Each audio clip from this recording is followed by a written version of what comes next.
Hola a todas, mi nombre es Diego Perkins de la Universidad de Santiago de Compostela y voy a presentar la comunicación que lleva por título Liderazgos emergentes y comunidades de aprendizaje en educación superior, una aproximación no gráfica al puzzle de Aronson. Esta es una investigación que surge de una pregunta fundamental. ¿Qué sucede realmente cuando abandonamos los modelos tradicionales de enseñanza y apostamos por metodologías colaborativas? ¿No? En este sentido, tradicionalmente nuestras aulas universitarias muchas veces han funcionado como espacios de transmisión unidireccional del conocimiento, ¿no? El docente habla, las estudiantes escuchan, toman apuntes en el mejor de los casos y después, de cierta forma, tienden a reproducir esa información en un examen. Pero este modelo se ha cuestionado ya desde hace muchísimas décadas, ¿no? Y las nuevas demandas formativas requieren metodologías más participativas. Y sin embargo, implementar estas metodologías no es únicamente una, podríamos decir, técnica, ¿no? Entonces, la pregunta que nos hicimos fue, ¿qué transformaciones culturales genera la aplicación de una de estas metodologías, como es el puzzle de Aronson, cuando lo implementamos en un aula universitaria? Y para responder a esto, lo que hicimos fue, o lo que planteamos fue aportar una mirada etnográfica que permitiera entender nuestras aulas como espacios de negociación cultural. El puzzle de Aronson básicamente es una metodología que trata de invertir los roles tradicionales, ¿no? Funciona de una manera muy sencilla, podríamos decir que las estudiantes se organizan en grupos bases que permanecen estables durante toda la actividad. Y el tema que asignemos lo dividimos en segmentos y a cada estudiante se le signos especializa en una determinada parte específica.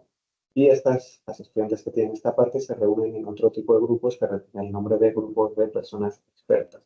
Después regresan a sus grupos base y cada uno enseña la parte que ha ido preparando con las personas expertas. Y esto en el fondo lo que significa es que cada estudiante, digamos, se convierte en docente de sus compañeras.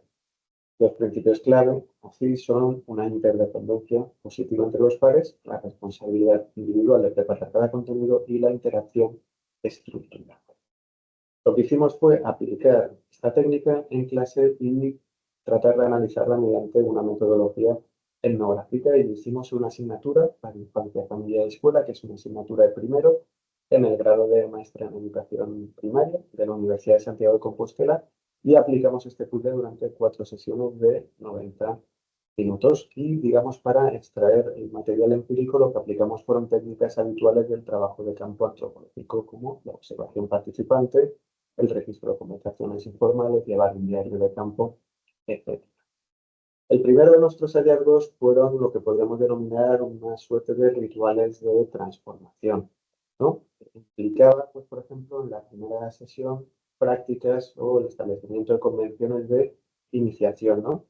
Había estudiantes que mostraban incertidumbre ante estos nuevos roles más activos, digamos, pero inmediatamente pues comenzaron a desarrollar estrategias de adaptación. Por ejemplo, crear grupos de WhatsApp, utilizar herramientas digitales colaborativas, distribuir roles. Y ya durante las sesiones 2 y 3, estas dinámicas se fueron consolidando. Por ejemplo, los estudiantes, entre otras cosas, pues lo que hicieron fue desarrollar repertorios compartidos de estrategias de optimización mediante el uso de documentos colaborativos, establecer pautas, convenciones para comunicarse entre ellos, etc. Y la cuarta sesión, que fue la destinada a la evaluación de la propia actividad, pues lo que nos dimos cuenta es que la mayoría de estudiantes completaron la evaluación en menos tiempo del asignado y que la atmósfera que transmitían era, digamos, de confianza, ¿no? Contrastando con esa ansiedad o esa incertidumbre inicial que tenían. También un segundo hallazgo fue la detección de liderazgos emergentes, ¿no? Por nuevas figuras de autoridad. Y estos liderazgos tenían una serie de características distintivas. Por un lado, eran horizontales, en lugar de jerárquicos, cumplían una función facilitadora más que directiva y surgían, digamos, del reconocimiento mutuo más que de la designación de roles formales. Pero algo sumamente interesante es que estos liderazgos no fueron monopolizados, digamos, por aquellas estudiantes que tradicionalmente habían venido siendo más participativas en clase, ¿no? Sino que por el contrario lo que emergieron fueron figuras que habían mantenido perfiles más discretos a lo largo del curso, ¿no? Y esto pues nos sugiere que este tipo de estrategias, como el puzzle de Aronson, pues revelan competencias latentes o que muchas veces aparecen ocultas o minimizadas en otros modelos pedagógicos, pues que igual apuestan por formas más tradicionales de enseñanza-aprendizaje. Un tercer hallazgo fue el de la construcción que podríamos denominar, siguiendo a Levipe y Wenger, de comunidades de práctica, ¿no? Caracterizadas en este caso por formas de solidaridad académica. Por ejemplo, se observaron relaciones de apoyo mutuo que trascendían las amistades previas en los grupos. Por ejemplo, cuando ofrecimos evaluaciones formativas voluntarias, todos los grupos participaron. Los estudiantes también crearon recursos adicionales que compartieron entre grupos y esto, digamos, en cierta forma podríamos verlo como una suerte de democratización epistemológica, ¿no? Donde la legitimidad del saber ya no se va a basar exclusivamente en la propia autoridad que tiene el docente, sino en la competencia que van a ir demostrando, que van a ir incorporando los propios estudiantes. También debemos poner de manifiesto que, como decía, hubo resistencias iniciales, ¿no? Pues en estas primeras etapas hubo estudiantes que preferían trabajar con compañeras ya conocidas y que mostraban incertidumbre ante el abandono o la superación de ciertos marcos de interacción habituales, ¿no? Pero estas resistencias, específicamente en la sesión 2 y 3, se fueron diluyendo, ¿no? Los estudiantes reconocieron los beneficios de empezar a trabajar con grupos más diversos y desarrollaron en este sentido competencias más colaborativas.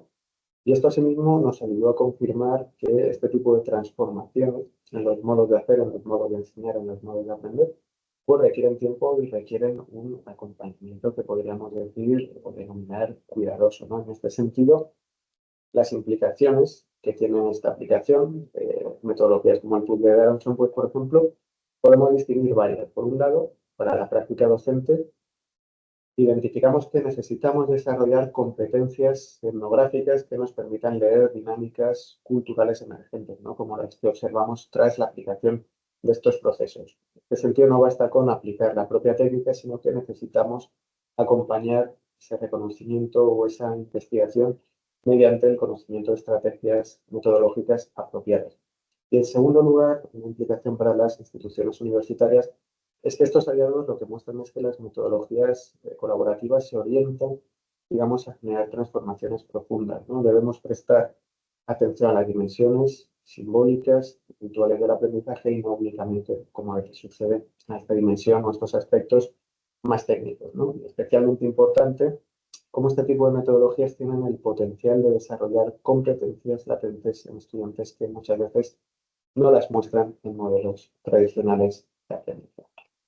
Por ello, como conclusiones, podemos decir que el puzzle de Aronson, tras la aplicación de esta metodología etnográfica, se reveló como una suerte de ritual de transformación cultural, podemos decir que trasciende lo meramente pedagógico, que genera liderazgos horizontales y que construye comunidades de práctica que fortalecen el aprendizaje colaborativo. Y en este sentido, la contribución teórica central es tratar de demostrar que las innovaciones pedagógicas son procesos de cambio cultural que requieren de una comprensión antropológica profunda.